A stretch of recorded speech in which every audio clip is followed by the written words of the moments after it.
Thank you, Mr. Speaker. Today I'm splitting my time with the member from Perth Wellington. You know, fair and free elections are the bedrock of our democracy, something that all Canadians can and should be proud of. We all know that every Canadian citizen's entitled to vote, and ensuring the fairness of the system is a civic duty that all parliamentarians and Canadians have an interest in. That's why Bill C-76 is so troubling, because instead of strengthening the integrity of our electoral process, it actually weakens it.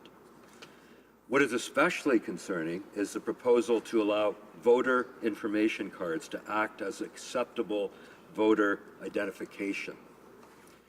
In the 2015 election, there were serious issues with voter information cards, with some 1 million voter information cards having inaccurate information.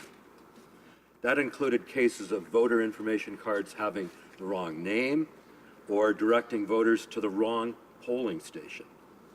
There were even cases of voter information cards being mailed to people ineligible to vote, which is a very, very serious matter. The 2015 election was also not a one-off problem. According to Marc Marand, the then Chief Electoral Officer of Canada, these problems were normal and they were in accordance to past history. More recently, the Toronto Sun reported that a female asylum seeker who has been in Canada only 18 months was urged by Elections Canada to register to vote. The Elections Canada letter told the woman to register by October 23rd, saying, "Registering in advance will ensure you're on the voters list." The problem is the woman shouldn't be on the voters list because she is ineligible to vote. Her husband, who's also not a citizen, said this isn't an isolated incident. He told the Toronto Sun some friends of his on work permits have also been urged to register to vote, even though they too are ineligible.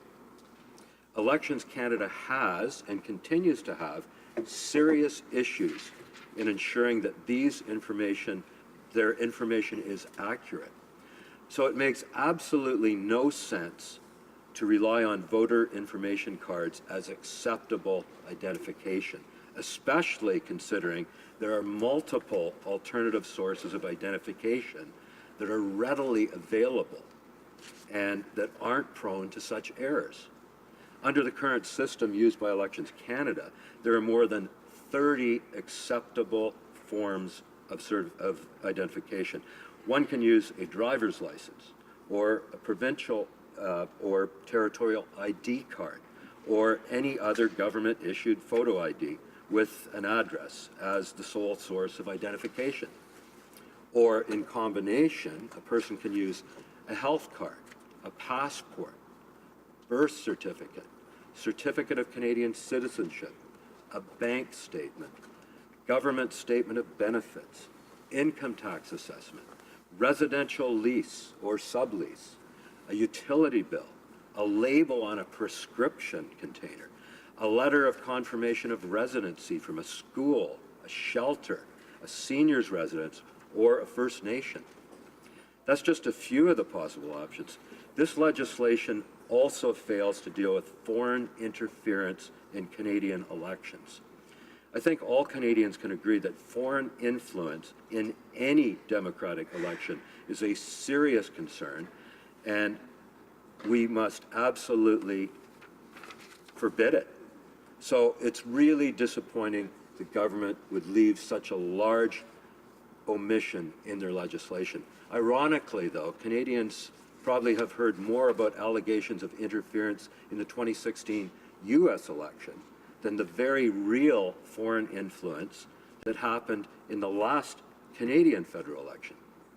During the 2015 federal election, left-wing lobby groups, one by the name of Lead Now, with the support of the U.S.-based Tides Foundation, targeted 29 federal ridings and spent scads of money to influence the outcome of our election. The Tides Foundation also provided support for more than 14 other registered third parties. The problem is, under current rules, this is somehow acceptable due to a loophole in the law. But again, according to former Chief Electoral Officer Mark Mirand, quote, once the foreign funds are mingled with the organizations in Canada, it's the Canadian organization's funds. That's how the Act is structured right now. And they can use those funds between or during elections, end quote. What this ultimately means is, under the current rules, third parties have no limitations on the use of foreign funds and during elections. I assure you, Mr. Speaker, the everyday Canadians in my constituency don't think this is acceptable in any way. So I'm left wondering why my honourable colleagues across the way are leaving this loophole in place at all.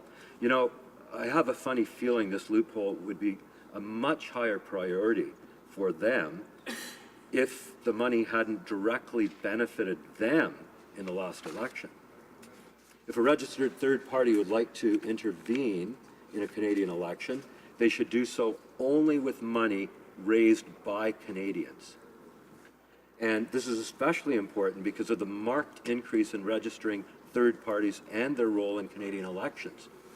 Comparing the 2011 to the 2015 elections, registered third parties more than doubled from 55 to 115 organizations. And third-party advertising spending increased sixfold, from $1.25 million to $6 million. So instead of tackling this issue, Bill C-76 actually makes the problem worse in several ways.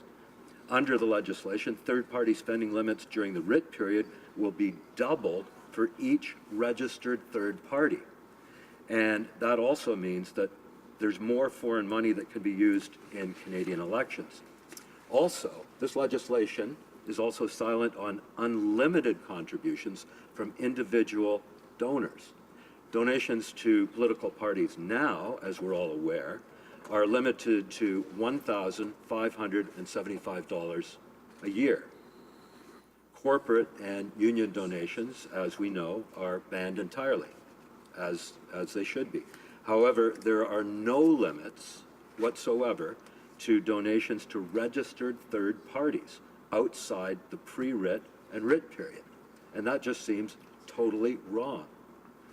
During those periods, they can receive unlimited amounts of funding from individuals, corporations, and unions, whether foreign or Canadian.